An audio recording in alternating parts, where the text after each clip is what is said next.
Good afternoon to all our viewers, and it's amazing to be back here at Ants Nest.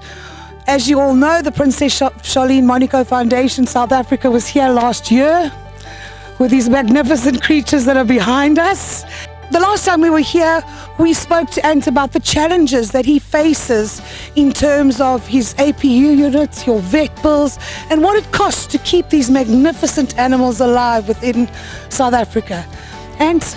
We've come through COVID, and it has been, really challenging to get through that time when, obviously, because the APU teams were quite reduced and boots on the ground were reduced, and by the grace of God and with the help like your foundation, we've been able to get through it. Testimony is looking at these animals behind us. And thank you very much. I'd like to hand over to our CEO of the foundation, Chantal Woodstock. We have a little surprise in store for Ants Nest, and I think Chantal's going to announce our surprise today. Over to you, Chantal. Thank you, Colleen. And just from the foundation side, I'd like to thank you guys for all the work you're doing for the rhino, for the conservation, for saving these animals. We are very proud to be here today, proud to be supporting you guys and being a part of it. And we'd like to hand over a small donation, and hopefully the first of many more to come, and the start of this collaboration and working with you guys and supporting you and saving the rhinos. Thank you. Before you bring that over, we'd like to hand over to our other director, Sean, who'd like to ask you a few questions about your APU and some things that are actually happening on the ground. Hi, and your horns, what is your measure? Why are the rhinos still in the bush with their horns?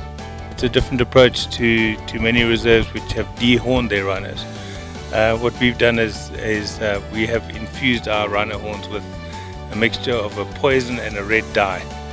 And although it's not obvious to the eye behind you because the animals are the color of whatever mud they roll in, as we all know that it's always inside information that gets leaked. It goes into the communities. If people know that these horns are contaminated, it means that these horns are rendered useless.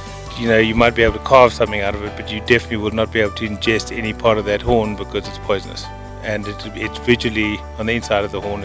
It's a bright red, and we believe that it does make a difference. And the other big thing is to have boots on the ground. We have 24/7 surveillance, and well trained, well motivated, well armed guys, and so far so good.